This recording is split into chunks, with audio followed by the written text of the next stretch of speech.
ada narasi dari si penuduh ketika sudah mulai ada di pojok dan tidak bisa menjawab semua statement yang kita ajukan, lari kepada tes DNA.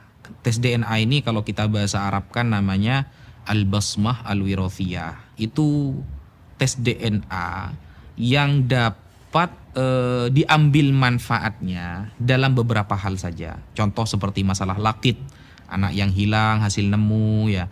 Mungkin nanti gennya dilihat dari mana. Tapi kalau untuk itsbatun nasab, sebutkan satu saja ulama ahlus sunnah wal jamaah yang ada di dunia ini yang mengatakan tes DNA bisa untuk itsbatun nasab. Kalau kita dikatakan, oh kamu tidak mau sama teknologi. Teknologi, kita lihat dulu teknologi ini. Kalau ini masuk kepada kajian fikih, maka tidak boleh menggunakan teknologi apapun sesuai perspektif pribadi. Tapi harus konfirmasi dari para ulama fikih. Harus validasi dari para ulama fikih. Jangankan tes DNA yang kita pegang setiap hari, HP. HP ini dibahas oleh para ulama fikih. Ketika arahnya kepada kebaikan menjadi pahala, maka ketika arahnya kepada mudarat maka menjadi dosa. Jadi apapun yang konsepnya menyentuh kepada ilmu fikih, apapun yang perkara itu menyentuh kepada ilmu fikih, kita punya rujukan, namanya ulama fikih. Ulama fikih yang sekarang, yang kontemporer seperti Syekh Wahbah Az-Zuhaili dan lain sebagainya, itu kita bisa jadikan rujukan. Ternyata juga pernah dibahas pada tahun 2010 di Mekah. Kongres Fikih Islam yang datang gak sedikit, ulama banyak. Dan saat itu dunia sudah penuh dengan teknologi, sudah banyak era globalisasi. Ketika itu sudah ada handphone, sudah ada laptop dan lain sebagainya.